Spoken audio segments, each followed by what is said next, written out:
Ang kaligtasan po ay individual.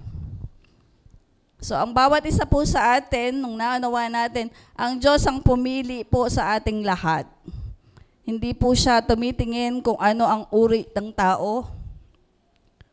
Hindi rin siya tumitingin kung masipag ba yung tao o tamad ba yung tao. Ang pag-ibig ng Diyos ay para sa lahat. Amen? So ngayon pong umaga na ito, ngayon naligtas na tayo. Ano ba ang susunod?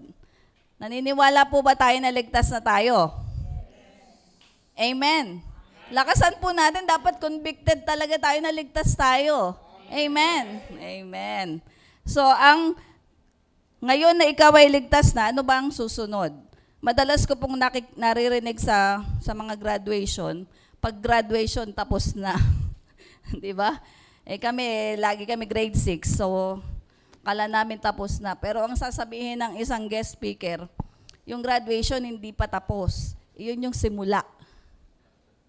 Sabi ko, katatapos lang tapos simula pa. Hindi po ba? Parang nakakalito. Pero sabi sa Biblia, ang pagtanggap daw ng kaligtasan ay hindi ang katapusan. Kung iisipin po natin, kung tayo maligtas na, kung katapusan na yun, pupunta na tayo sa langit. Sino ba yung gustong ganon? Pag naligtas na siya, punta na siya sa langit. Madali lang yon. Pero hindi po ito yung totoo. Ito po ay simula. Simula ng ating paglalakbay kasama ang bagong buhay kay Kristo. Amen po. Ang sabi po ng Biblia, ang lahat ng tumanggap kay Kristo ay binigyan niyang ng karapatang maging anak ng Diyos. Naniniwala po tayo doon, nang sino mang tumanggap sa Panginoong Yesus ay binigyan ng karapatang maging anak ng Diyos. So, meron pong salitang tumanggap at meron ding salitang may karapatan.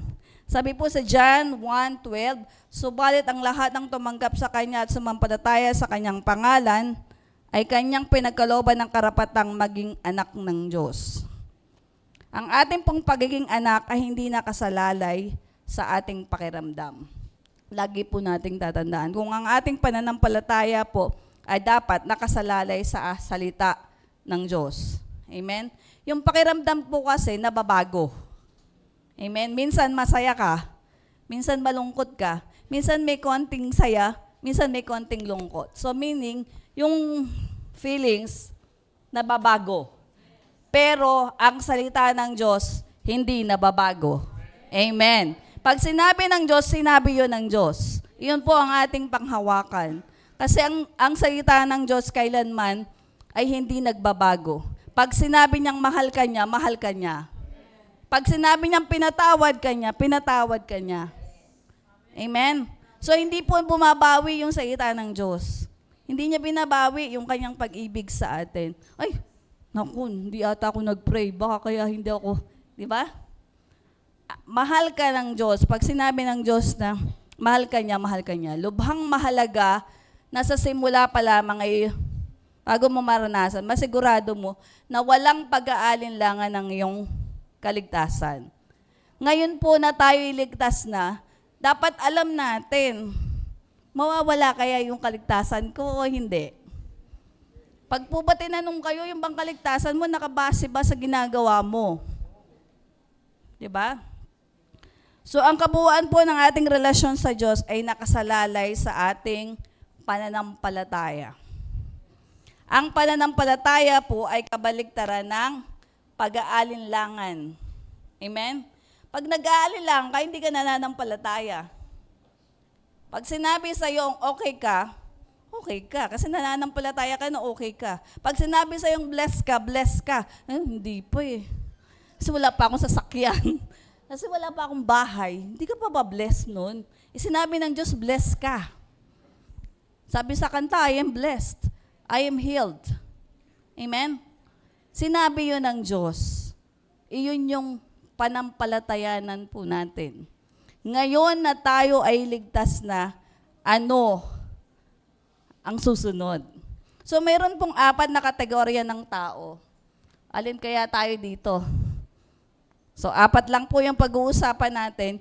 Yung aklat po na ito, hahatiin uli sa 2. Kasi medyo mahaba.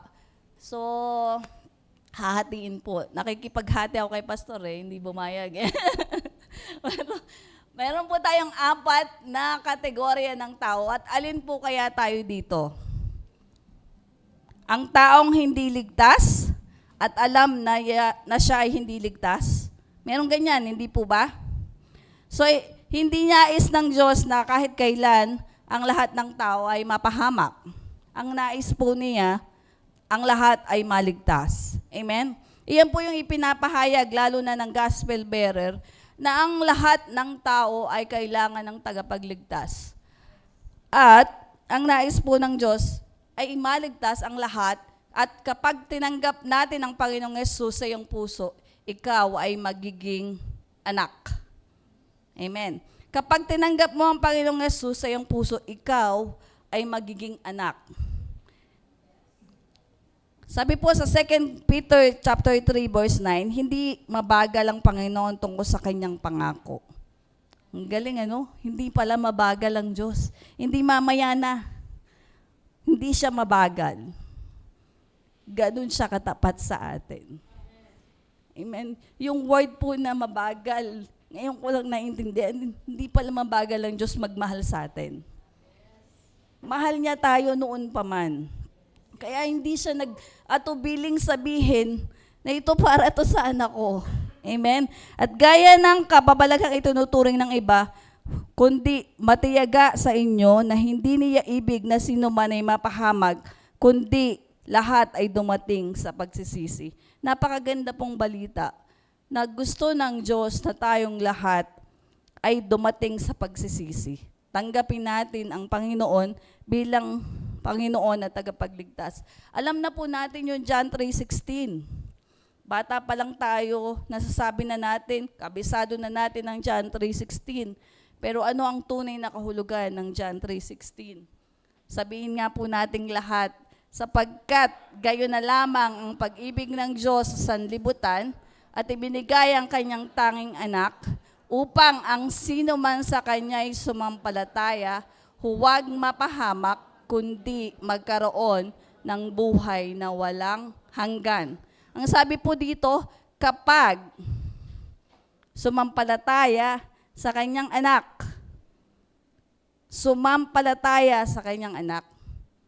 ay hindi na mapapahamak. Amen. Magkakaroon po tayo ng buhay na walang hanggan. Sinabi po ito ng salita ng Diyos. Iyon po yung ating panghawakan. Amen. So, nakalagay po dito sumampalataya. So, tingnan po natin yung word na sumampalataya. So, iyon pala yung isang pangunawa na kapag sumampalataya ka, magiging anak ka. Amen.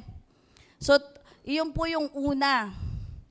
Yung unang tao, hindi siya ligtas, mapapahamak siya. Pero, ang magandang balita, kapag sumampalataya siya, maliligtas siya. So, yun po yung una. Amen? Napakadali pa lang unawain yung una. Pero ano yung pangalawa? Ito medyo taong hindi ligtas, ngunit akala niya, ligtas siya. Marami po bang ganito? Yung taong hindi ligtas, pero akala niya ligtas siya. Sumisimba naman po ako araw-araw. Minsan lumuluhod pa po ako. Minsan, nagpapakain po ako sa mga bata. Tama po ba? Marami tayong narinig. Ito'y lubhang mapanganib. Sabi po sa ating aralin, ito yung kalagayan na lubhang mapanganib kasi dinadaya niya ang kanyang sarili. Akala niya ligtas siya. Lahat ng ginagawa niya, mabait naman ako. Siguro naman ligtas ako. Kasi wala naman ako inaargabyadong tao. Napakahirap pong sharean yung ganito. Yung ganitong tao. Yung pagkaharap mo siya, sasabihin sa'yo kung gaano siya kabait. Parang masasabi mo, sige, ikaw na lang. Ikaw na yung mabait, ako na yung hindi. Parang ganun eh. Pero sabi po sa Matthew chapter 7 verse 25, hindi lahat na nagsasabi sa akin, Panginoon, Panginoon, ay papasok sa kaharian ng langit, kundi ang gumaganap sa kalooban ng Amang nasa langit. Alam po ng Diyos, hindi lahat pala ng tumatawag sa Kanya ng Panginoon maliligtas. Sabi doon sa unang aralin natin, sino mang sumampalataya. So may word po na sumampalataya. So akala natin lahat ng tao na maka-Diyos, nasabi lang na Diyos, maka-Diyos siya, pero wala pala siyang tunay na relasyon sa Panginoon. So doon sa araw na yon, sabi po sa verse 22, marami ang magsasabi na, Panginoon, Panginoon. Hindi ba propesiya kami sa iyong pangalan at nagpapalayas po kami ng masamang espiritu? Gumagawa po kami ng maraming kababalaghan. Siyempre, nasa Biblia po yun, di ba po? Nabasa po ba natin yon? Mabuti po ako. Kaya ko po yung ganito. Amen? Kaya ko pong magpahayag o mag-share sa mga tao. Kahit maraming tao, sharean ko, okay lang. Pero, wala siyang relasyon sa Panginoon.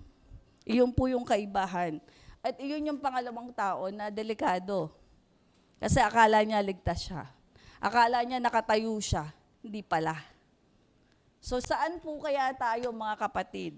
Alam ko po, wala po dito noon. Amen? So, nasa dalawang tao na po tayo. Una, hindi ligtas. Pangalawa, akala niya ligtas siya.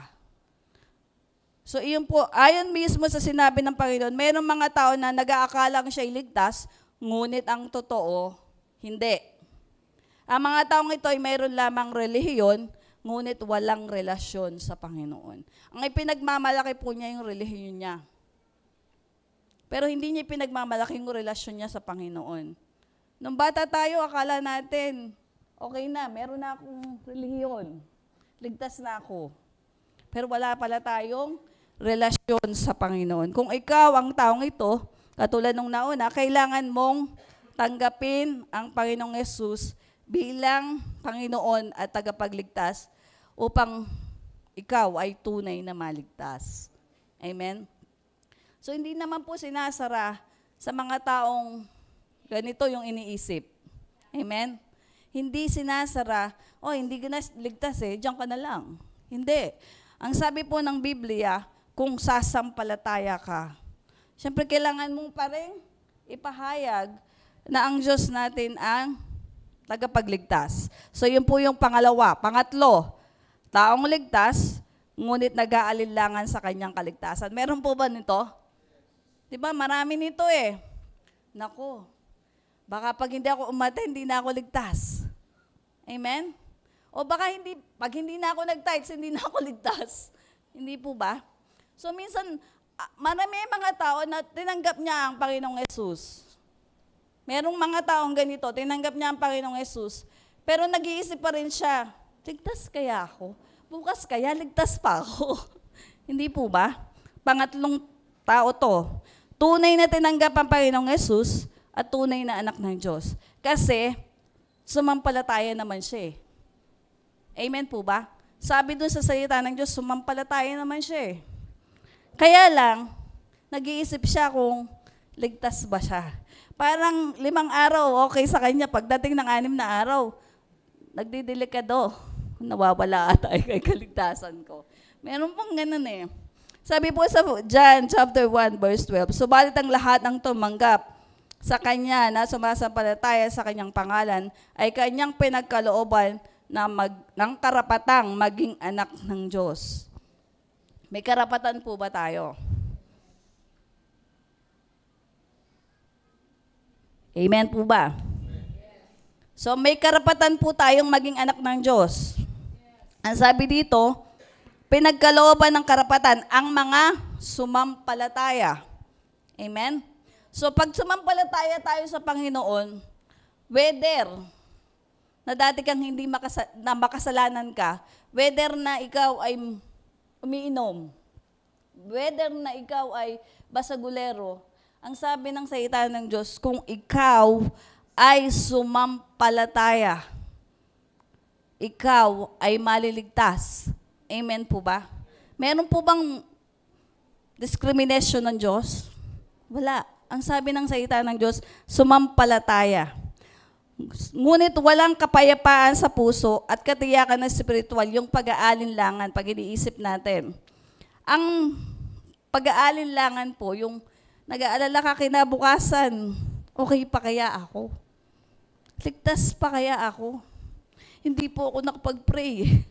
Kasi minsan, yun po yung kamalian sa kaisipan ko dati. Kasi sanay ako na nagpe-pray sa gabi. Feeling ko, pag ako'y pumikit at hindi ako nag-pray, pag namatay ako, hindi ako mapupunta sa langit.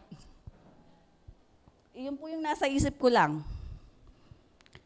So, unti-unti binago ng salita ng Diyos ang ating pangunawa na ang kaligtasan ay tiyak. Amen. Ang kaligtasan ay tiyak. Panghawakan po natin yung sinabi ng kasulatan. Yung kaligtasan tiyak.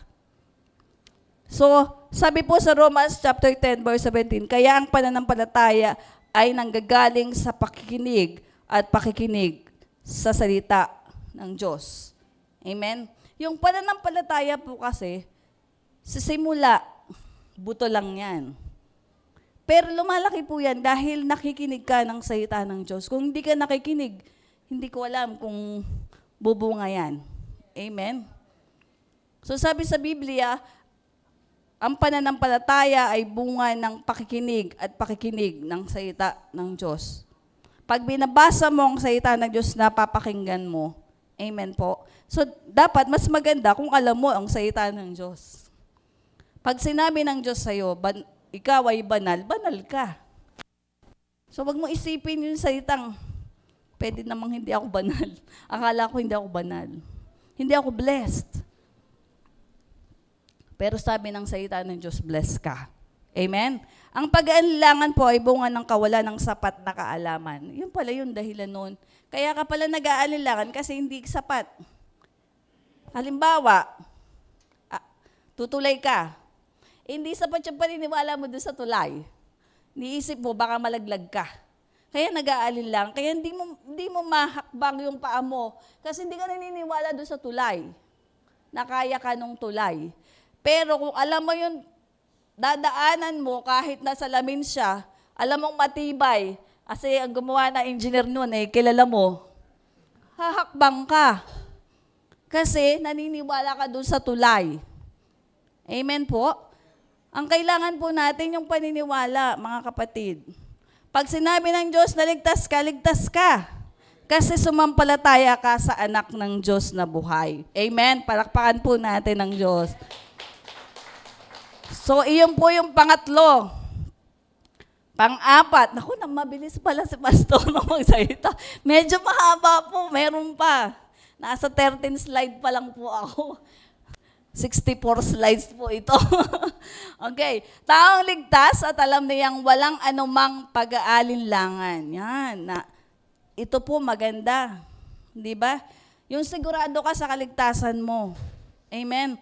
Hindi yung, porket hindi ka lang naka-attend, oy, nawala na yung kaligtasan ko. Kasi may pinuntahan ako eh. Babalik na lang susunod.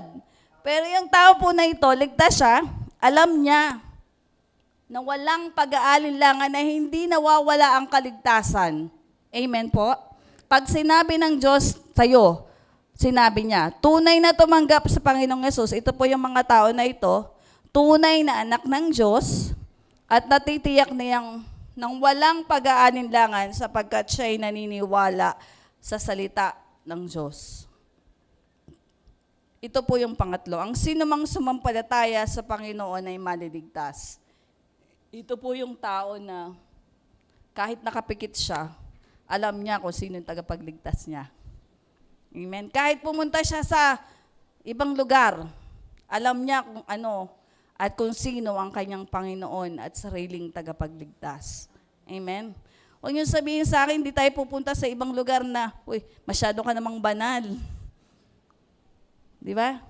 Minsan may ganun yung hindi pupunta sa isang lugar na mataas, yung gawin-gawi dyan.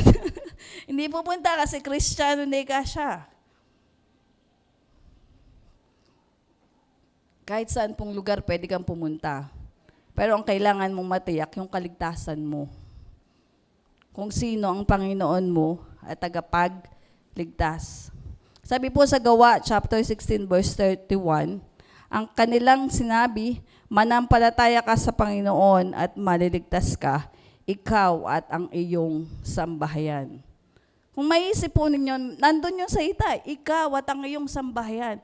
Siyempre, akala mo, hindi pa naman lahat naliligtas. Pero sinabi ng Diyos yun, panghawakan mo, panampalatayanan mo. Kasi merong katiyakan ang salita ng Diyos. Amen po. Pag naiisip nga namin yung pagkakataon na salita ng Diyos na sinabi yung kaligtasan, mula lang sa'yo, tapos kami po nung una, ang ama ko lang ang nakakilala sa Panginoon. Ilang kaming magkakapatid. Ilan din yung mga kamag-anak namin na hindi pa nakakilala sa Panginoon. Siguro, isa to sa pangako ng Diyos na sinabi sa ama ko na hindi namin alam. Di ba po? Dumalo yun hanggang napangasawa ko may Kristiyano pala. Amen? Dumaloy po yun sa mga kamag-anak.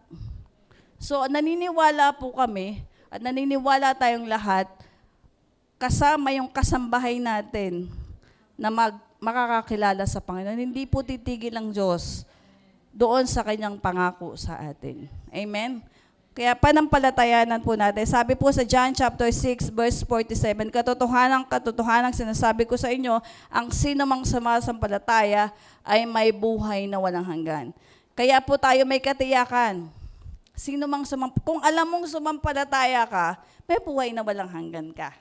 Amen? Ang ganda ng balita. So, nandito po tayo sa paniniwala sa salita ng Diyos. Ang sino mang sumampalataya, kung mapapansin niyo po, paulit-ulit kong sinasabi, yung sumampalataya, maliligtas. Amen? Kasi iyon yung nasa salita ng Diyos. Pag sinabi ng salita ng Diyos, iyon ay magaganap ng walang pag-aalinlangan. 1 John chapter 5 verse 10, ang sumasampalataya sa anak ng Diyos ay may patotoo sa kanyang sarili. Ang hindi sumasampalataya ay ginagawa siyang sinungaling sapagkat hindi siya sumasampalataya sa patotoo na ibinigay ng Diyos tungkol sa Kanya. Mga kapatid, ang kailangan po natin ay paniniwala sa sinabi ng salita ng Diyos. Pag sinabi niya, sinabi niya. Amen? May isang salita. Amen? Iba po yung isang salita sa dalawang salita. Yung medyo nababago yung salita. Iba yun. So, ang totoo, binigay ng Diyos ang buhay na walang hanggan at ang buhay na ito ay nasa kanyang anak. Sabi sa Biblia, ang kinaroroonan ng anak ay kinaroroonan ng buhay. Ang hindi kinaroroonan ng anak ng Diyos ay hindi kinaroroonan ng buhay. Kung wala yung kanyang anak, walang buhay. Amen? Kung wala ang Panginoong Yesus, walang buhay. Walang kabuhay-buhay. Pag naririnig ko po yan kay Pastor, walang kabuhay-buhay. Pero salamat sa Panginoong Yesus kasi may buhay po tayo. Amen. Siya po ay nanahan sa atin. Amen. Tayo po ay pinapanahanan ng Diyos. At ang Diyos ang nasa atin. Paano mo malalaman na ikaw ay anak ng Diyos? Dahil po ba sa mukha na nakangiti? Dahil po ba maganda yung damit, kaya masasabing mong anak siya ng Diyos? Uy, pinagpapala yun. Siguro anak yun ng Diyos eh. Pag hindi mo na nakikitang ay baka kaya. Diba? So, ang pagkakaalam ng iyong pagiging anak ay hindi nakasalalay sa iyong pakiramdam. Kundi ito po ay nakasilalay sa pananampalataya o sa salita ng Diyos. Yung pagiging anak mo po ay nakasalalay sa pananampalataya sa salita ng Diyos. Ang sino mang sumampalataya ay binigyan ng karapatang maging anak ng Diyos. Iyon po yung panghahawakan natin. Amen? Iyon po yung salita ng Diyos. Ang lahat ng tumanggap sa Panginoong Yesus ay anak ng Diyos. Tinanggap kaya ika talaga. Minsan tayo lang din yung nag-iisip nun eh.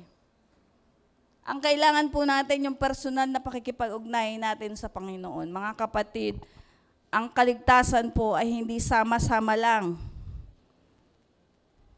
Ang kaligtasan po ay personal. Personal mong tinanggap ang Panginoong Yesus, ang sabi ng salita ng Diyos, ikaw ay anak ng Diyos. Amen? Personal po ito, kahit na marinig mo sa nanay mo, marinig mo sa kapitbahay mo. Pag kailangan mong sambitin, mga kapatid, kailangan mong sampalatayanan ang Panginoon bilang Panginoon mo at tagapagligtas. Walang kinalaman ang iyong pakiramdam. Huwag mong isipin na, masaya kasi dun eh. Di ba yung hallelujah? Masaya dun eh. Doon na lang ako. Masaya. Pag malungkot, ayoko na. Hindi na ako pupunta doon. O kaya naman, meron naman type na, may mga tao naman gusto niya malungkot. Meron ba mga taong gano'n, yung gusto niya malungkot? Doon na nga lang ako sa malulungkot. Mga seryoso yun eh. Yung dito sa GBM, puro hindi, masasaya. Joke lang. Pero, kaya po merong mga naririnig ako, bakit kayo masaya? Bakit? Ako, Lord, ang kailangan po natin ay paniniwala at pananampalataya sa Jesucristo. Ang mahalaga ditong issue, maniwala ka na doon sa katapatan ng salita ng Diyos. Amen? Merong salita ng Diyos na sinabi sa'yo, sinabi to ng Diyos sa akin eh. Pag sinabi ng Diyos. Pag magaling ka na, magaling ka na. Pag pinagpala ka. Amen? Huwag mo nang isip-isipin, mukhang hindi pa ako pinagpapala, marami pa ako. Hindi. Kung iisipin ko po, na yung pinagpala dahil lang ayos na yung buhay niya. Hindi pala yun eh. Hindi po ba? Hindi ka pa pinagpala yung makatulog ka ng maayos. Amen? Hindi ba pinagpala yun? Dumating pa ako sa punto na gusto ko lalakad ng lakad. Hindi ako nag-stay sa isang lugar. Tanungin mo kay Ma'am Pre, kahit nagpupunta ako, papasyal ako ni Pastor doon, maya-maya alis na ako, sasakay na ako sa sasakyan, iikot na ako. Kabisado ko po lahat ng lugar sa Malolos, Baliwag. Nakakarating po ako doon para maaliw lang yung utak ko noon. Naakala ko hindi iyon yung... Kaya pagdating ko sa bahay, pagod na ako, makakatulog na ako. Yun lang nasa isip ko. Nakalimutan ko po yung sinabi ng Diyos eh. Kailangan pala talaga yun. Panghawakan mo yung salita ng Diyos. Amen? Kasi po dumating na ako sa punto nung sinasabi, sabi ni Pastor sa akin, nung may sakit, nung ganun pa, Mama, magaling ka na. Sabi ko, hindi po. Ako po yung nagdududa. Hindi pa, nararamdaman ko pa. Anong ganun eh. Pero iba po pala yung sinabi ng Diyos. Pag sinabi ng Diyos, ligtas ka, ligtas ka. Amen. Pag sinabi ng Diyos, ligtas ka, ligtas ka. Ang kaligtasan ay pagtanggap sa Panginoong Yesus. Hindi sa pagpunta sa church. Amen? Hindi porke pumupunta ka sa church, ligtas ka. Tanungin mo yung sarili kung tinanggap mo ang Panginoon at na Panginoon mo at tagapagligtas. Amen? Ang kaligtasan po, hindi gaya-gaya. Inuulit ko, ang kaligtasan po ay batay sa salita ng Diyos. Hindi ito nababago. Kahit kailan. So, sa wika po mismo ng Panginoon, ang langit at lupa ay lilipas. Ngunit yung salita ng Diyos, kahit kailan, hindi ito lilipas. Amen? Kahit kailan, hindi ito lilipas. Bago at bago sa tuwing umaga, ang kaligtasan po na unang naganap sa atin ay sa Espiritu. Amen po? Sa Espiritu at hindi pa sa ating kaluluwa, hindi pa rin sa ating katawan. Ang una pong iniligtas yung ating Espiritu. Kung naaalala nyo yung tinuturo ni Pastor at ni Pastor Paul, yung kaligtasan, may tatlong bahagi pala yun eh, di ba? Meron tayong soul, may spirit, tsaka mayroong body. So ito po, ang na-born again sa atin ay ang ating spirito. Ganito ang paliwanag mismo ng Panginoong Yesus kay Nicodemo. Di ba po, you must be born again yung salita? You must be born again. Pinapadali ko lang po. Sabi dito, iniisip natin, paano ako ipapanganak na muli? Matanda na nga ako, babalik ba ako sa tiyan ng aking nanay? Palagay niyo po ba, makakabalik pa tayo? Nga po, hindi ko alam kung anong saan yung nanay ko eh. Hindi, joke. Ibig sabihin, paano ako babalik? Hindi po ba? Pero maganda, dahil ang Diyos, alam niya kung ano yung ginawa niya sa atin. Yung ating spirito, katotohanan sinasabi ko sa inyo, maliban ng isang tao ipanganak na muli ng tubig at ng spirito, hindi siya makakapasok sa kaharian ng Diyos. Ang ipinanganak sa laman ay laman, at ang ipinanganak sa espiritu ay espiritu. Ang taong hindi born again ay patay ang kanyang espiritu. Dahil sa kasalanan. Alam po natin yan, nung panahon na pinag-aralan natin, isa-isa, ang taong hindi born again, ang umiira sa kanya, yung hindi buhay na espiritu. Sa wikang English, tayo po yung who are not yet born again are merely existing but not living.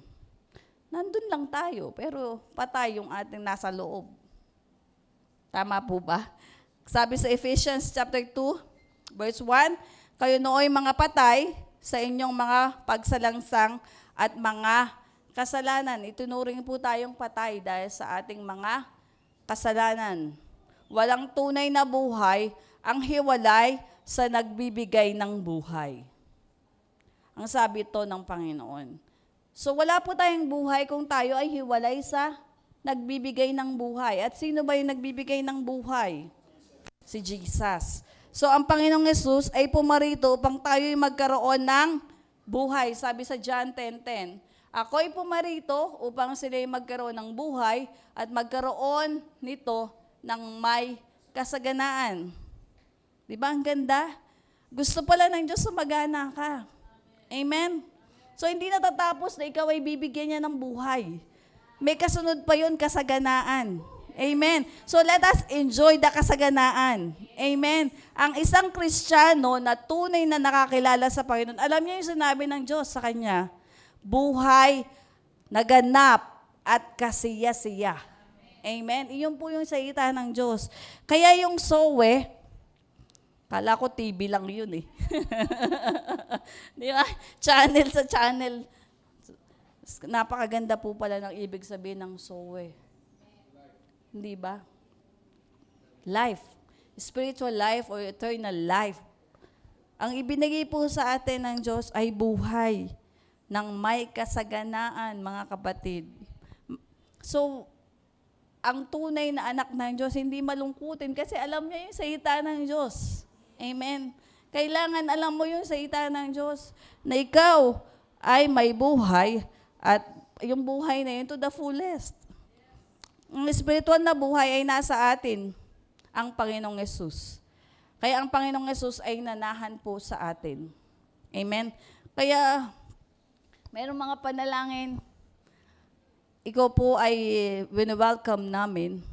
Yes, kasi ang Diyos po, naniniwala tayo, ang Diyos ay nasa atin. Amen. Nasa atin po ang Diyos, mga kapatid. Hindi po siya malayo. Hindi siya dadating pag maganda awitin. Amen?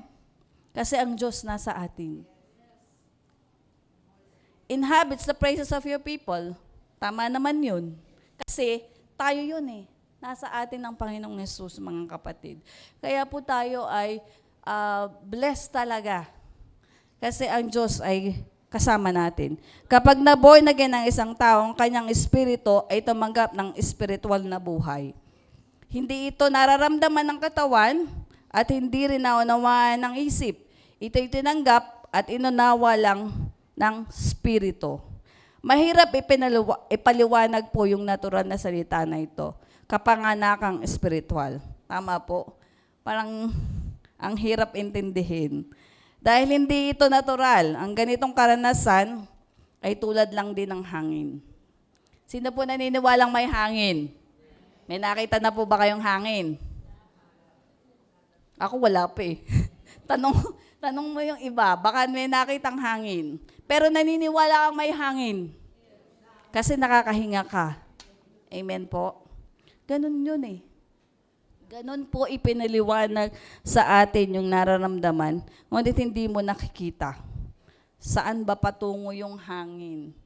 Saan ba galing? Dito ba o doon? Di po ba? Pero may hangin. Kasi pag may hangin, may hininga ka pa. Pag wala ng hangin, naku po. Iyon yung palatandaan ko, buhay pa ako kasi may hangin pa. Amen po ba? Mahirap ipaliwanag yung natural na salita. Kung ikaw ay pinanak sa Espiritu, alam mo at wala kang pag-aalinlangan katulad ng hangin. Kaya kailangan paniwalaan mo, ang kaligtasan ay hindi nawawala. Amen? Hindi po nawawala ang kaligtasan. Ganito ay pinaliwanag ng Panginoong Jesucristo. Ang ipinanak sa laman ay laman, ang ipinanak sa Espiritu ay Espiritu. Huwag kang magtaka na aking sinabi sa iyo, kailangan kayo'y ipanganak na muli.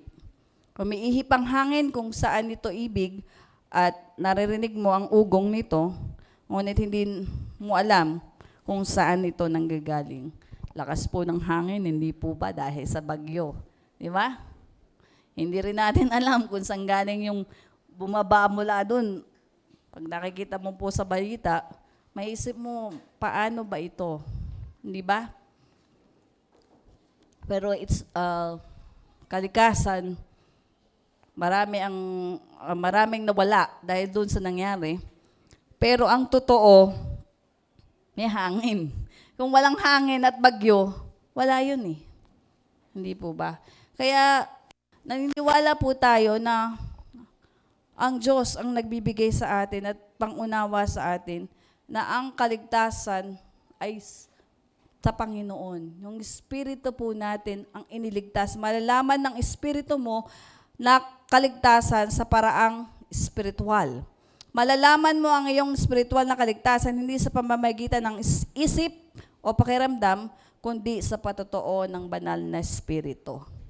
Amen. Meron na pong banal na Espiritu. Iyon po yung nagpapatotoo sa atin na tayo'y ligtas. Kung may banal na Espiritu ka, yun. Amen? So, ang Diyos po, hindi ka lang niligtas as tapos na. May dakilang katotohanan pong siyang sinabi. Yung Espiritu mismo ang nagpapatotoo kasama ng ating Espiritu na tayo'y mga anak ng Diyos. Amen? Sabi po sa Romans chapter 8, sabi kang English, the Spirit Himself testify. So yung Espiritu ang nagtatestify. Amen? Alam naman po natin yung banal na Espiritu. Let us not grieve the Holy Spirit. Alam po natin ang kanyang ginagawa sa atin. Ang banal na Espiritu po ang nagpapatotoo sa ating Espiritu, hindi sa ating isip. Hindi rin sa ating pakiramdam, kundi sa ating Espiritu. Yung Spirit. Hindi naman pwedeng kausapin yung katawan. Spirit nga eh. So, Spirit. Galing ng Diyos, ano? Kung pagpareho, pareho. Pag Spirit. Pag katawan. Ganun po. So, mahirap unawain ng katawan yung Espiritu. Kasi, hindi sila pareho.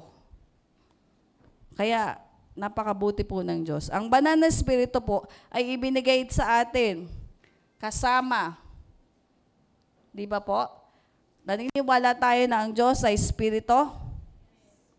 Di ba po? Sabi sa ibang ating aralin nung nauuna na.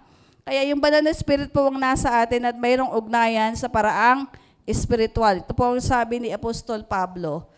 1 Corinthians chapter 2, verse 13. Na ang mga bagay na ito ay aming sinasabi hindi sa salitang itinuturing ng karunungan ng tao, kundi itinuturo ng Espiritu na ipinapaunawa ang mga espiritual na mga spiritual. So yung spiritual na buhay mo, yung spirit mo, iyon yung makakaunawa patungkol sa Espiritu. Hindi maunawaan ng katawan, hindi maunawaan ng kung ano man. Kasi Espiritu nga. Okay? So, ang mga bagay po na patungkol sa spiritual lang din. Okay? So, mga bagay na patungkol sa katawan, katawan. So, ang karaniwang spiritual ay maaari lang maunawaan sa paraang spiritual. Ang born again ay spiritual na karanasan na maaari lang maunawaan sa paraang spiritual. Ang salita ng Diyos ay spirito. So, maunawaan lamang po nito kung ang spirito may buhay. Kung spirito mo'y patay, hindi mo maintindihan. Kaya nga po natin ipinapahayag yung salita ng Diyos. Para maunawaan din, para kasi sa pakikinig at sa pakikinig ng salita ng Diyos, doon lumalabas yung pananampalataya. Kaya maintindihan ng tao. Ang salita, sinasabi ko sa inyo, ay espiritong buhay. So, yung salita ng Diyos po, salita ng Diyos ay Espiritu. Amen. Espiritu po to. Ang katiyakan ng iyong kaligtasan ay nakasalalay sa patutuo ng Espiritu Santo. Ang Espiritu na yan, na ikaw ay anak ng Diyos. So, iyon po yung nagpapatutuo sa'yo. Ay, anak ako ng Diyos. Kasi may banal na Espiritong nagsasabi sa'yo. Nagpapatutuo sa'yo. Kaya malalaman mo anak ka ng Diyos kung talagang may banal na Espiritu ka. Amen.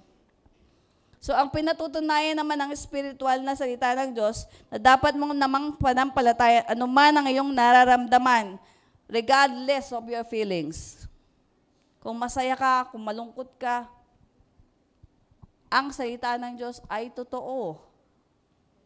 Ang tunay na kaligtasan ay may kasamang katiyakan, mga kapatid. Napakaganda, ang tunay na kaligtasan ay may kasamang katiyakan. Sigurado ka. Amen. Amen po ba tayo? Amen. Sigurado po ba tayo sa kaligtasan natin? Amen. Dapat maunawaan natin yung kaligtasan natin ay galing sa Panginoon.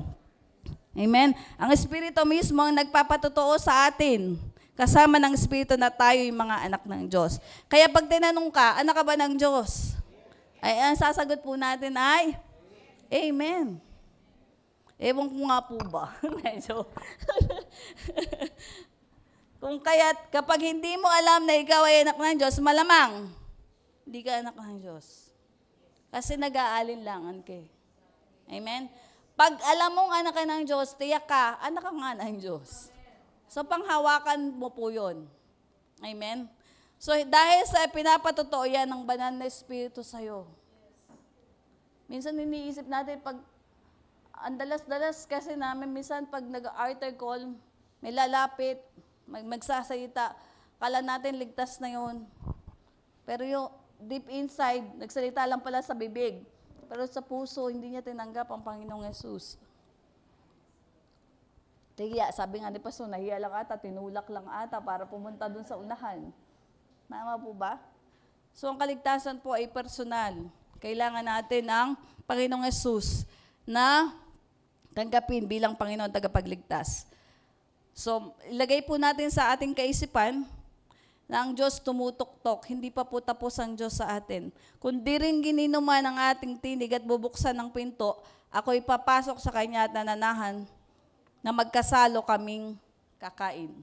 Sabi po sa Pahayag, chapter 3, verse 20. Nung ikaw ay magpasya na buksan ang pinto ng iyong puso, at si Jesus ay anyayahang pumasok, siya'y pumasok sa iyong puso. Sabi ko po kanina, ang Diyos ay nasa atin. Amen. Kung nasa atin, kailangan mong paniwalaan ng buong puso. Buong puso, hindi 1/4 pala, hindi 1/3. Buong puso. At kailangan nating maunawaan na ang Diyos ay nasa atin. Kaya pala tayo blessed. Kasi ang Diyos nasa atin mismo. So, hindi na yung ang prayer mo, Lord, i-bless mo nga po ako sa araw na ito. Ang sasabihin mo lang, Lord, salamat sa blessing kasi ikaw ay nananahan sa akin.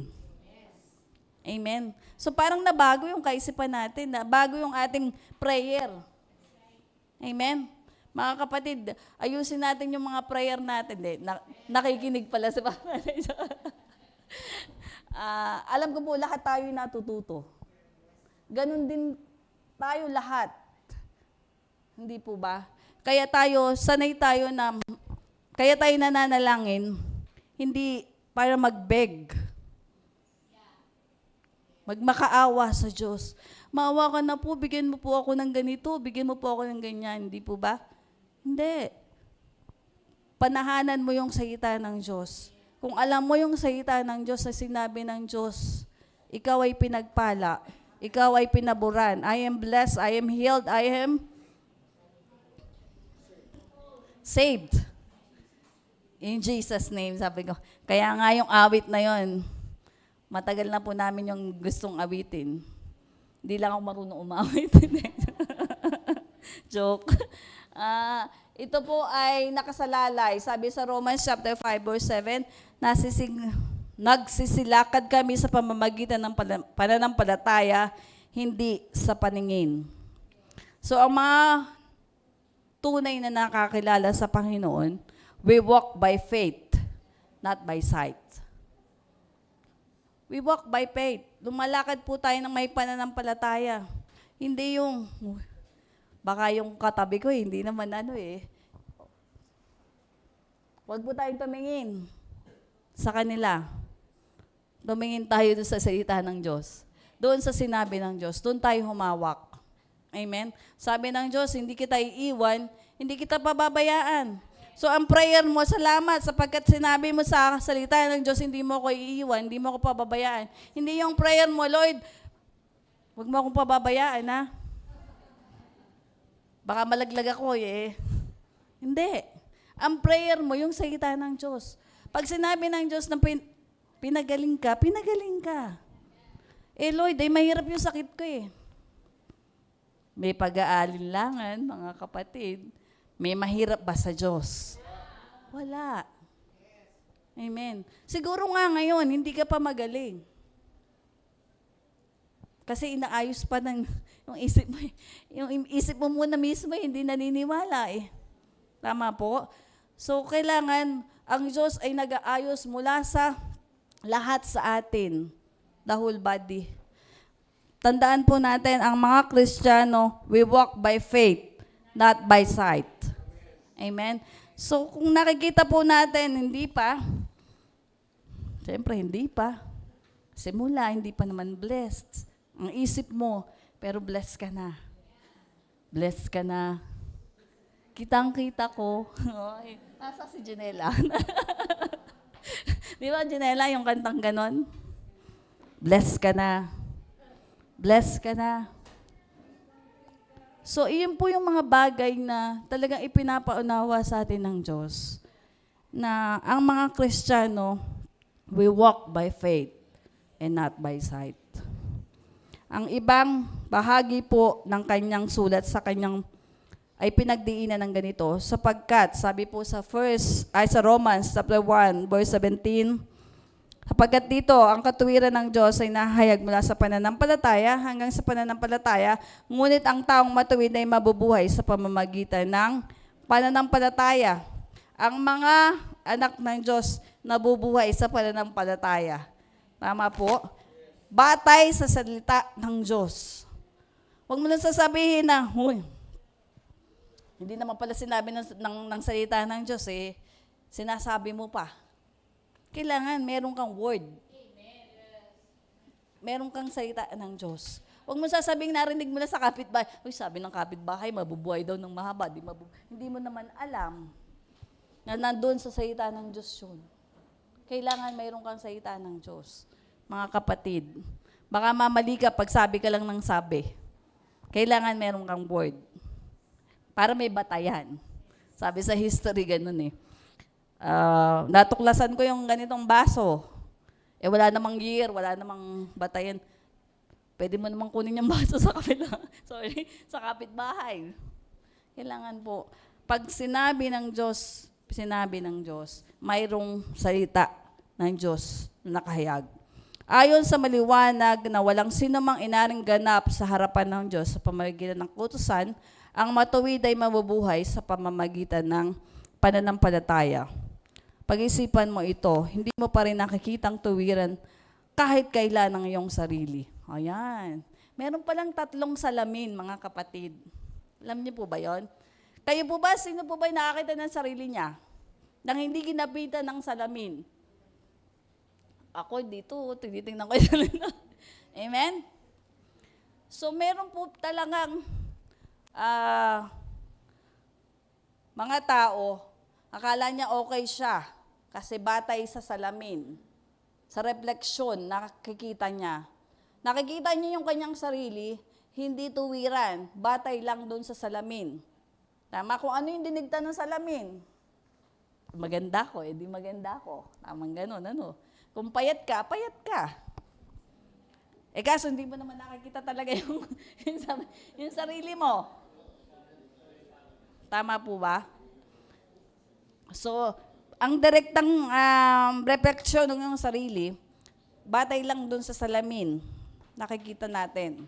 So, yung refleksyon ng sarili mo, ay depende dun sa salamin. Meron pong salamin na concave, merong salamin na convex, at merong salamin na plain.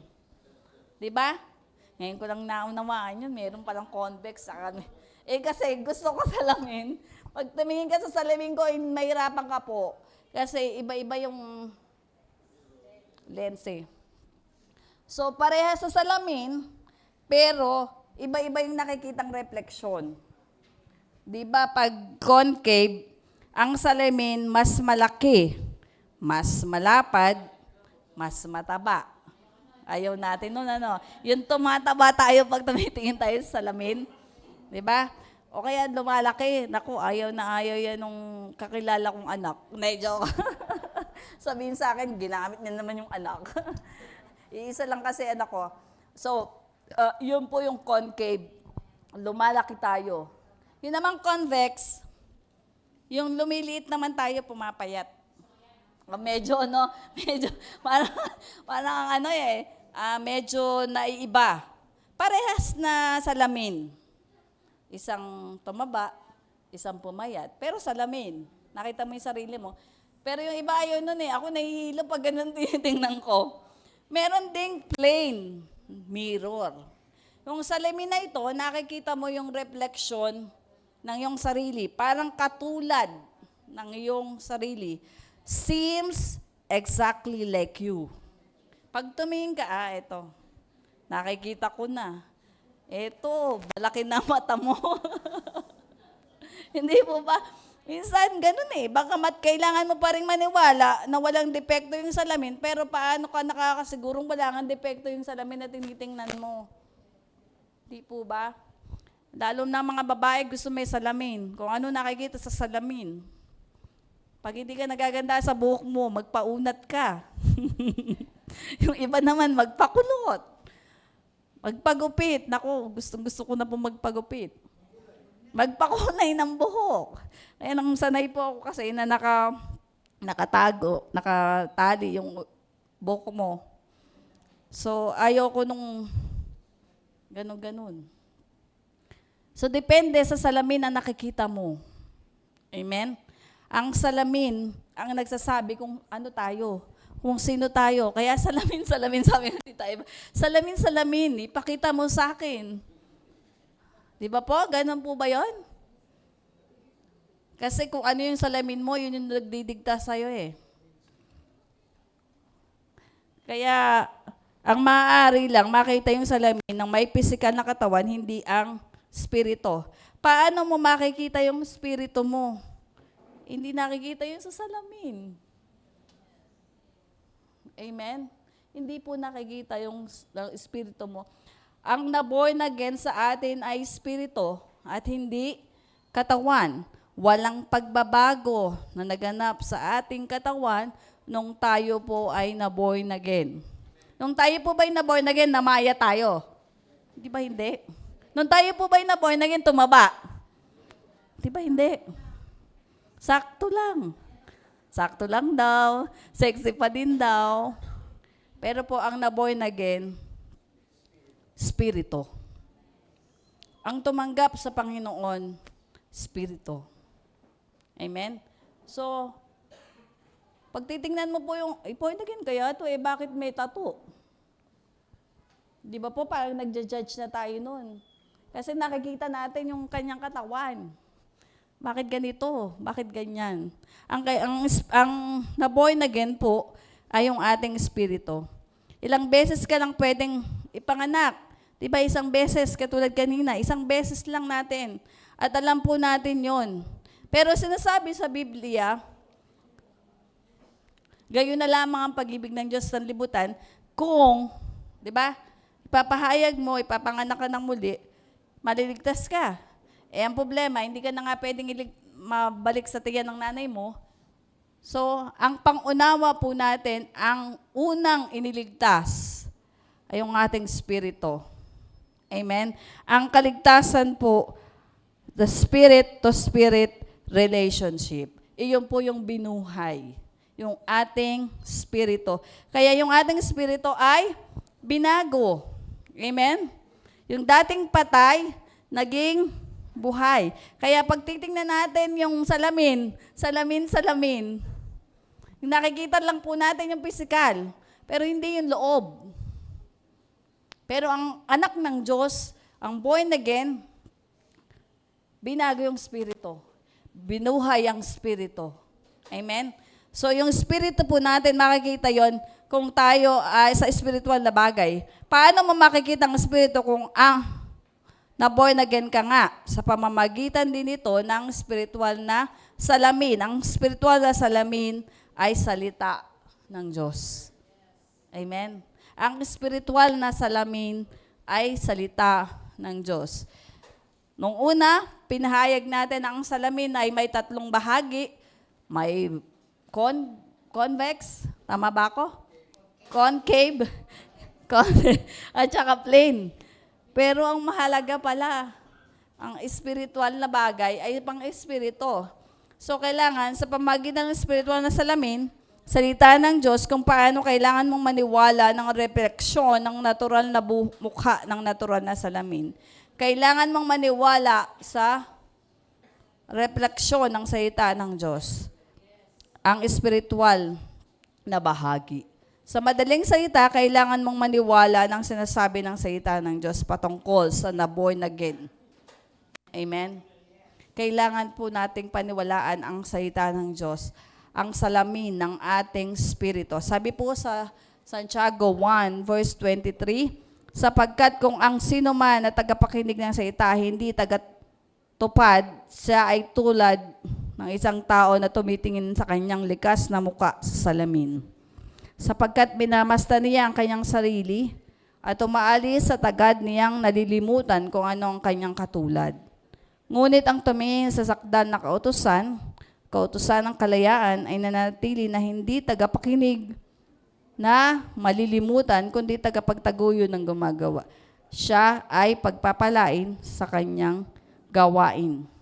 Kung mapapansin po natin, pag tumingin tayo sa salamin, panandalian lang. Alam natin na okay tayo, humangin.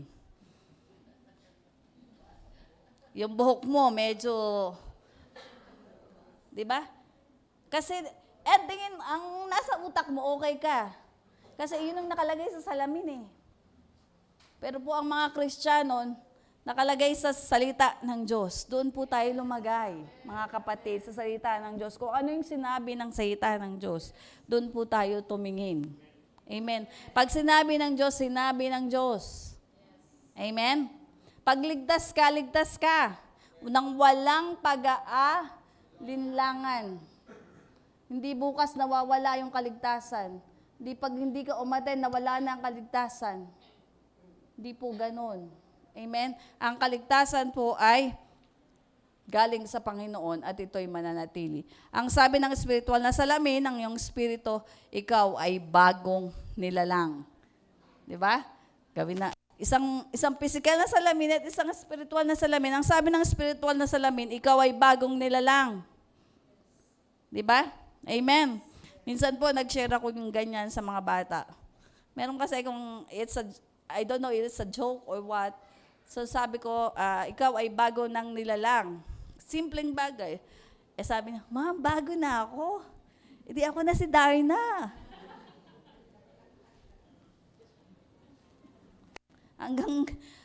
Kasi po, siguro mainit pa, talagang hindi ko hinahayaan na grade 6 ay umalis nang hindi ako nagsasaita. Noon, biro mo sinabihan ako ng gano'n, siya na si Darna, bagong nilalang. Nung una, siyempre natatawa ko, pero deep inside, kinausap ko po siya ng personal. Kasi hindi physical ang nababago. Spiritual po yung kaligtasan. Amen? Spiritual ang kaligtasan. Batay sa salita ng Diyos na sinabi sa atin. Kaya't ang sino mang nakipag-isa kay Kristo ay isa ng bagong nilalang, wala na ang dating pagkatao, siya'y bago na. Di ba? Ang ganda. Bago na. Nung dati kulot ka, naging tuwid ka. Hindi yun eh. Spiritual po ito. So, ang naging bagong nilalang hindi yung katawan natin. Hindi rin yung kaluluwa natin, kundi ang ating spirito. Noon, born again ka, parehas pa rin yung katawan mo. Nung na-born again ka, parehas pa rin yun. Kung sexy ka pa rin. Di po po? Ang kailangan po nating maunawaan, ang na-born again, yung ating spirito, yung dating patay, nabigyan ng buhay dahil kay Kristo Jesus. Kaya yung buhay, na kay Kristo Jesus, iyon po yung nabago. Dating patay, naging buhay. Sabi sa Ephesians chapter 2, subalit tayo ay binuhay. Tayo ay binuhay niya kay Kristo kahit noong tayo ay mga patay pa. Di ba po? Madalas kong naririnig, minahal tayo ng Diyos nung kahit tayo ay makasalanan pa. Amen? Hindi po siya nagmahal dahil mabait na tayo. Nung una pa man, mahal tayo ng Diyos. Naligtas nga kayo dahil sa kanyang kagandahang loob. Yun po ang maganda. Ang Diyos pa rin ang gumawa ng paraan para po tayong lahat ay magkaroon ng buhay. Ano ang patay sa atin? Hindi po tayo born again. Ang namatay sa atin, spirito. Hindi ang katawan, hindi ang kung ano pa man, nakakagalaw pa rin tayo, hindi yung ating kaluluwa, kahit anong sabihin mo, gumagana pa rin yun eh. Meron pa rin tayong mind, meron pa rin tayong iniisip. Pero ang binigyan po ng buhay, yung ating spirito. Amen? Kung hindi ang katawan, hindi rin ang kaluluwa, binuhay tayo ng Diyos. Ang iyong spirito ay binuhay ng Diyos at nakipag-isa kay Kristo Jesus. So ang ating spirito ay nabago na. Ito'y nilalang ayon sa wangis ng Diyos, sa katuwiran ng Diyos, sa kabanalan, so banal ka. Amen? Kaya tayo mga banal. We are righteous because of Christ. No? Kasi hindi po tayo righteous sa sarili natin. Hindi rin po tayo banal sa sarili natin. Hindi po natin kaya. Hindi nga umabot sa pamantayan eh. Hindi po ba? Tayo po ay dahil sa in Christ. Amen? Dahil sa Panginoong Jesus. Sabi po sa Ephesians chapter 4, verse 24, and to put on the new self, created to be like God, is through righteousness and holiness. Amen. Through righteousness and holiness. Hindi po tayo naging banal dahil sa kabutihan natin. Hindi po tayo naging holy dahil sa kabanalan natin. Amen? Wala tayong maipagmamalaki mga kapatid. Wala kahit ano. Ang maipagmamalaki natin yung pag-ibig ni Kristo. Si Kristo lamang yung nasa atin. Iyon yung maipagmamalaki natin. Na si Kristo ang gumawa ng paraan para mabuhay ang ating spirito. Ano po yung bago sa atin? Sabi nga natin kanina, hindi na bago yung katawan natin. Nung tayo na born again, ganun pa rin ang katawan natin. Obviously, hindi yung katawan, hindi rin ang kaluluwa. Ang bago sa atin ay ang ating spirito, the new self. Sabi dito, yung is created to be like God, a true righteousness and holiness. Pansinin natin yung salitang created. Yung salita daw pong created is a past tense. Created. Nalikha na. Amen po? Tama po ba? Nalikha na. Hindi po being created. Being is present. Will be created, future kasi will be. Tayo po ay created. Nilikha na. Tapos na. Tama? Our new self is created to be like God in true righteousness and holiness, not being created or will be created to be like God. Hindi po tayo nagpapakabanal. Banal na po tayo. Amen? So, ang galing ng pangunawa na binigay po sa atin ng Diyos. Banal na po tayo. Kaya pwede ka nga tawagin talagang banal. Holy ganito, santa ganito. Di ba? Totoo pala yun eh. Noong una natatawa pa tayo. Santa Fe. Lugar pala yun. Hindi ba? So, tayo po ay righteous. Tayo po ay banal na. We are already nauutal, created by God. Amen? Siya po yung naglagay sa atin. Kaya kung iisipin natin, baka hindi pa ako. Hindi nga ako mabait eh. Diba? Hindi nga ako ganito. Hindi ako ganyan. Dami mong hindi. Hindi na lang. Diba? Hindi nga po umabot eh. Kaya ang sinasabi, gusto kong bumait pero di ko magawa. Kasi hindi ikaw yon. Kaya ka bumabait kasi si Kristo nandun eh. Kasama mo. Nasa'yo. Isang bagay na mahalaga dito, original na gramatika, yung created, passive. Ang ibig sabihin, to be like God is true righteousness and holiness is something done to us, not something we do to ourselves. Tapos na. Something done to us, ginawa na yun para sa atin, hindi gagawin pa lang natin. Amen? So ito po yung ginawa sa atin, hindi natin ginawa para sa ating sarili. So wala tayong dapat ipagmalaki. Ang ating espiritu ay hindi matuwid at banal dahil sa ating ginawa o ginagawa. Tayo ay ginawang banal, pinabanal, kabilang sa banal ng Diyos. Sa ating pong paniniwala, tayo'y banal na dahil sa Diyos. Hindi dahil nag-pray po ako ng 10 beses, naging banal ka na. Umattend po ako ng prayer meeting, hindi nga po ako ma-absent. Banal ka na. Pati Sunday po, may Sabado pa nga po eh. Banal ka na ba nun? Hindi. Ginagawa mo yon kasi banal ka na. Amen? Hindi masamang mag-pray. Hindi masamang umattend ng prayer meeting. Hindi masamang mag-worship sa God. Masarap nga pong mag-worship sa God. Kasi alam mo kung sino siya. Kaya lang, ginagawa mo yon kasi banal ka na. Iba po yung kaisipan na gagawin mo yon para ka maging banal. Kesa gagawin mo yon, okay. Ang galing talaga ng gospel bearer, naiintindihan po natin. Amen? Dahil sa Panginoong Yesus. Amen? So sa pamamagitan ng kaloob niya, tayo po ay ginawang banal.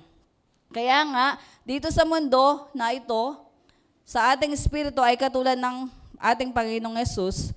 Sabi po sa 1 John chapter 4, verse 17, in this way, love is made complete among us, so that we will have confidence on that day, because of the world we are like Him. We are like Him in this world. He did not say He will be like Him in the coming world, but He said, in this world we are like Him. Amen. Amen.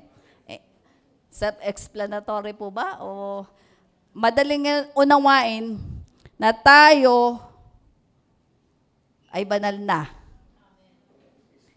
dahil kay Kristo. Amen? Dahil kay Kristo. Si Kristo po ang may kagagawa ng lahat. Amen? Ano yung parte ng ating pagkatao ngayon ng katulad na ng ating Panginoong Kristo? Katawan ba? Hindi. Kaluluwa ba? Hindi. Espiritu ba? Espiritu po ba? Iyon yung kamukha. Amen. Ang ating espiritu po yung na-born again. Kaya yung espiritu natin ay nabago. Na dating patay, nagkaroon ng buhay. Kasi yung nagbibigay ng buhay, nandoon yun eh. Amen? Binigyan tayo ng buhay. Dahil dito, kaisa natin ang Espiritu, Espiritu ni Jesus. So, naniniwala po tayo, kasama natin ang Diyos. Sabi sa 1 Corinthians 6:17, but he who unites himself with the Lord is one with Him in spirit. Ang ating spirito ay bago na, ginawang katulad ng Diyos, created by God. So, ang sabi po ng Biblia, sa makatuwid sa pamamagitan ng isa lamang naghandog sa ay kanyang pinagking banal magpakailanman ang mga nilinis niya. Hebrews chapter 10, verse 14. One sacrifice. Isa lang. Yung sakripisyong ginawa ng Panginoong Hesus sa cross. Kaya nga, it is finished. Amen. Sasabihin sa atin, tapos na ba? Hindi na ba nagkakasala? Espiritu ba yung nagkakasala? Katawan, mga kapatid. Kaya yung hindi nagkakasala, yung ating spirito. Kaya hindi tayo nagkakasala kasi yung spirito natin, spirito ng Diyos. Yung katawan, di ba, mapitik mo. Nagkasala na yung daliri mo. Hindi po ba? So, ang born again spirit ay hindi na nagkakasala. You need to read this carefully and prayerfully. Hindi ko sinabing hindi ka na nagkakasala.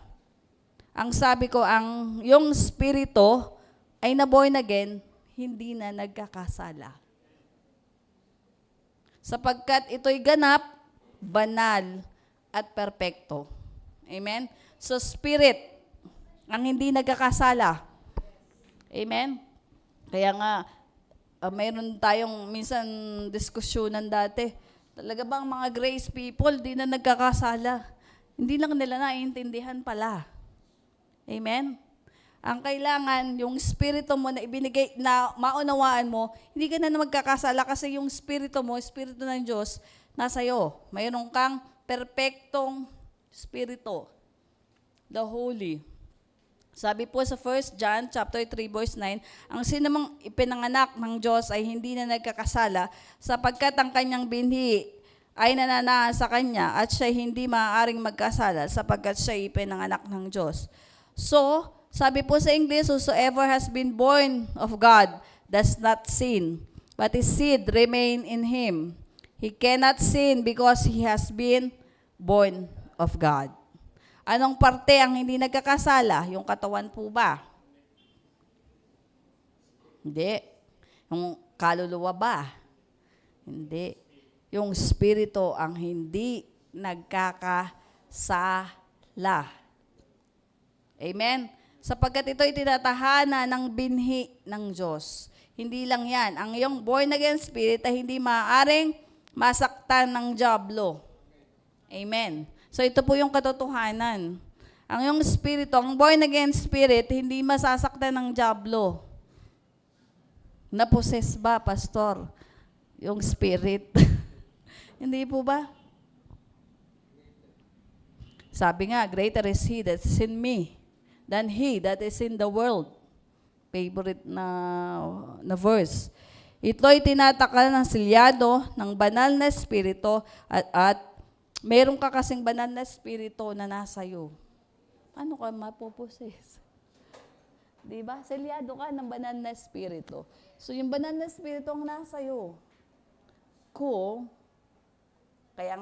Kaya indikasyon yun. Kung tinanggap mo talaga ng totohanan, may banal na espiritu ka.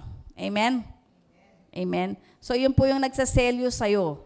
Ang ating espiritu ay may tatak. Ang tunay na pagmamayari, may selyo, may proteksyon.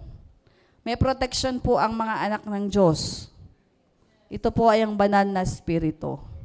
Kaya salamat sa banal na Espiritu na nasa atin, kasama natin. That's the sealed. Amen? So ano po, naintindihan po ba natin lahat?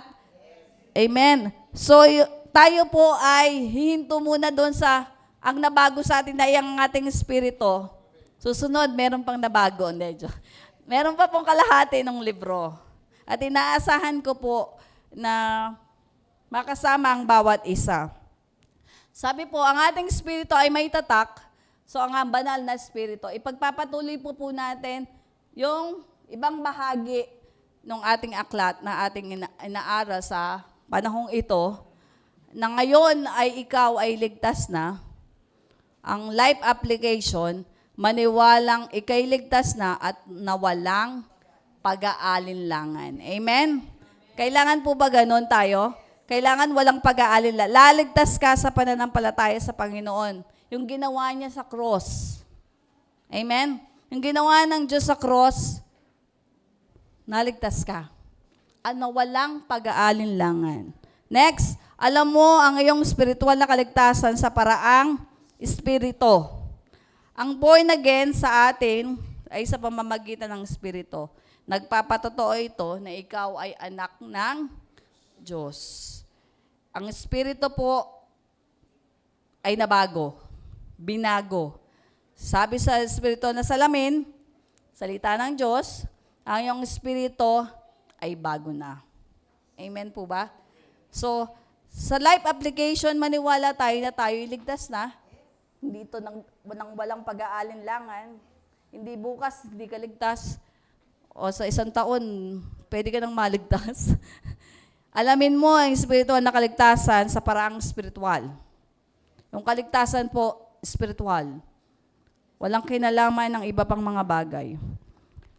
Pangatlo, ang ating espiritu po ay binago. Ang ating espiritu hindi nagkakasala nung tayo nakakilala sa Panginoon. Amen. Yes. Sa susunod pong linggo, tutuloy natin yan. May dalawa pang bagay nakakahantungan, yung kaluluwa at yung katawan. Mababago ba yung katawan natin? Magiging payat ba ako? Tingnan po natin. Hindi ko alam eh. Guys, para surprise. Ngayon tayo iligtas na, ano yung susunod? Maintindihan po natin na sa susunod na linggo, ngayong tayo iligtas na, ano pa yung gagawin natin bilang isang mananampalataya. Nakakatuwa po na yung ating aralin ay ginaguide tayo kung ano tayo. At maunawaan natin, hindi porket ligtas ka, pupunta ka na sa langit, tapos na. May kasunod pa po, mga kapatid. Hindi rin porket nasa church ka, ligtas ka. It's a personal na bagay ang kaligtasan. Amen? Hindi porket ang apelido mo ay ganito, ligtas ka na. Amen? Hindi porket pumupunta ka linggo-linggo, ligtas ka na. Kahit di ka pumunta sa linggo-linggo, ang salita ng Diyos, sumampalataya, kaya lang talagang hahanapin mong umaten eh. Amen? Amen po ba? Kasi ligtas ka na. So, sino po kaya yung susunod na, sa susunod na linggo, ipagpapatuloy pa natin to. Gusto pa po ba nating maunawaan na nung tayo ay ligtas na, ano pa susunod? Amen. Naunawaan po ba natin? Palakpakan nga po natin ang Panginoon. So, ano po yung big idea? Yan, pag in Christ, you are forever saved. So, pag natapos na yung ating aralin, meron tayong big idea. In Christ, you are forever saved. Amen. Hindi nawawala ang kaligtasan. Palakpakan po natin ang Panginoon.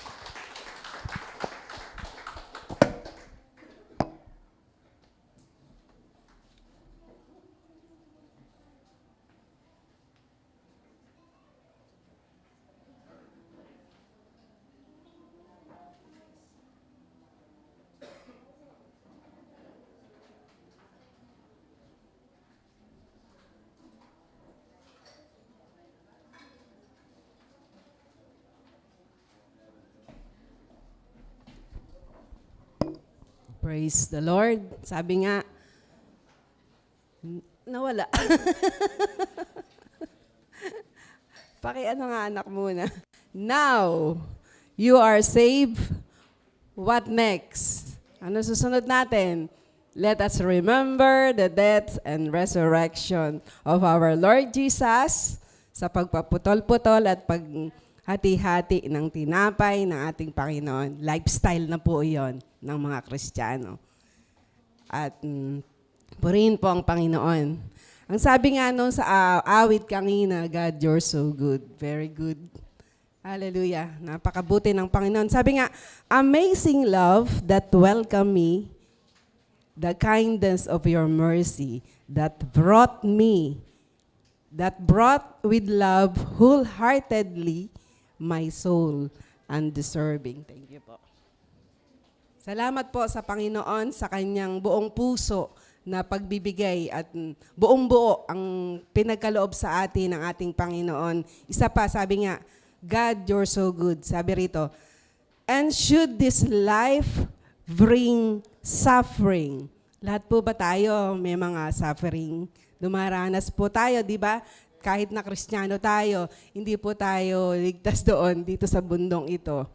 Pero sabi ng awit, Lord, I will remember what Calvary has brought for me, both now and forever. Habang tayo ay narito sa mundong itong pabulok na pabulok, alam po natin, may mga uncomfortable na pamumuhay tayo. Pero anong alalahanin natin? Yung ginawa ng Panginoong Jesucristo doon sa krus ng Kalbaryo. Ang sabi nga ng unang Pedro 2:24, sa kanyang pagkamatay sa krus, pinasa niya ang ating mga kasalanan upang tayo'y mamatay na sa kasalanan. Namatay na po yung sin natin, ha? At mamuhay ngayon, bagong buhay. Ngayon, ayon sa kalooban ng Diyos sa pamamagitan ng kanyang sugat, ngayon kayo'y pinagaling. Bakit po natin ginagawa ang communion na ito sa ating pagtitipon? Ito ay upang ating alalahanin ang ginawang paghandog ng Panginoong Jesucristo ng kanyang buhay para sa atin. Ang katawan ng Panginoong Hesus ang nasugatan at nabugbog dahil sa ating kasalanan. Siya na walang kasalanan ay itinuring na kasalanan sa kanyang katawan. Sa kanya pong katawan, idinagan ang lahat ng kasalanan ng buong sanlibutan. Tayo ay tinebos sa pamamagitan ng dugo ng kanyang anak. At tayo ay may kapatawaran sa ating mga kabiguan. Batay sa kanyang nag-uumapaw na biyaya sa atin. Purihin po ang Panginoon at sa ating pagsasalo-salo, tayo nga po ay tumayo ng banal na hapunan na ito ng Holy Communion. Atin pong alalahanin ang ginawa ng Panginoong Hesus at atin pong ipahayag ang kamatayan ng Panginoong Hesus hanggang sa kanyang pagbabalik. Sabay-sabay po nating kainin ang elements ng tinapay. Praise the Lord.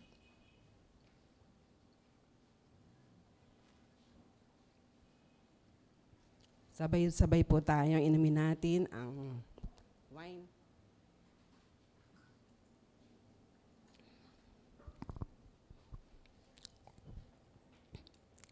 Praise the Lord. Hallelujah. Salamat po, Panginoon. Tunay nga na we are blessed, we are called, we are healed, O God, and we are whole. Kompleto na kami, Panginoon, dahil sa iyo, Panginoong Jesucristo.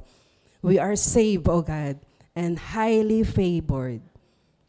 Anointed one, Panginoon. We are the in-anoint mo na kami, Panginoon, dahil sa aming Panginoong Jesucristo. Filled with your glory and with your power, O God, for the glory of our Jesus Christ. We thank you, Father God.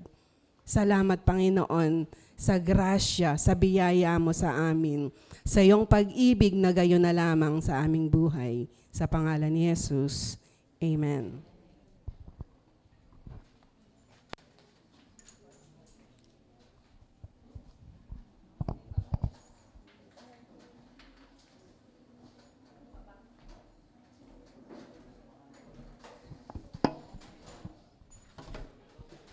Ayan. Okay, napakaganda po ng mensahe ng Panginoon. Sino sa inyo naniniwala ang salita ng Diyos ay salamin ng ating buhay?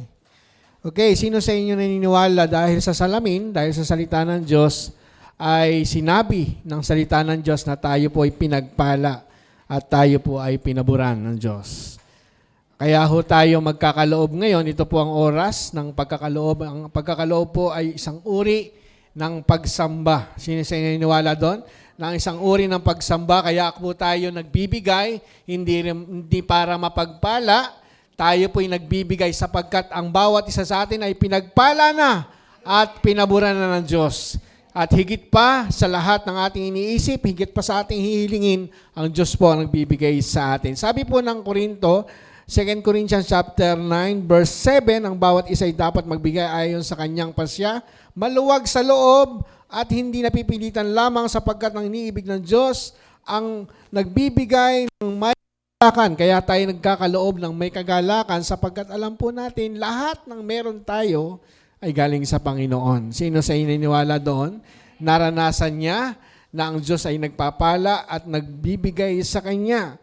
Sabi po sa verse 10, ang Diyos na nagbibigay ng binhing itinanim at tinapay na makakain, ang siya ring magbibigay sa iyo ng binhi at magpapalago nito upang magbunga ng sagana ang ng iyong kabutihang loob. Pasasaganain niya kayo sa lahat ng bagay upang mas marami pang inyong matulungan.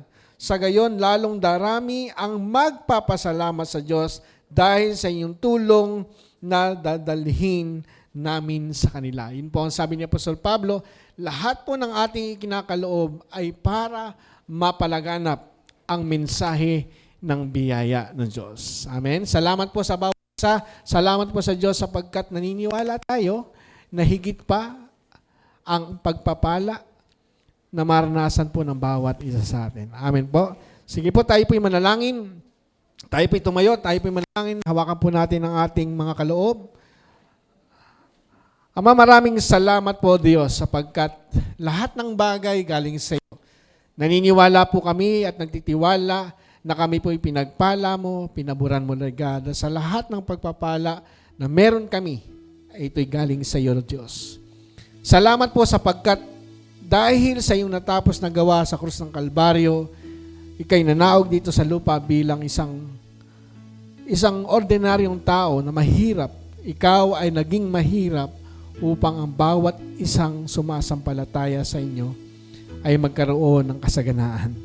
Salamat po, Diyos, hindi lang spiritual na kasaganaan ang aming natanggap.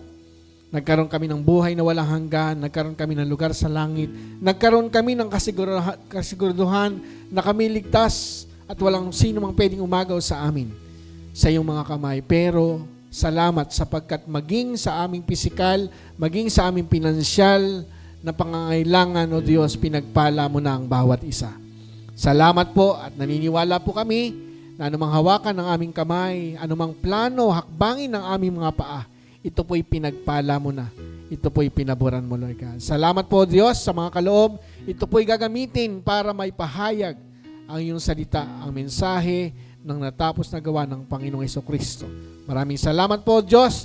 Sa iyo po ang aming papuri, ang aming pagdakila, paglalati sa tayong pangalan ni Jesus. Amen.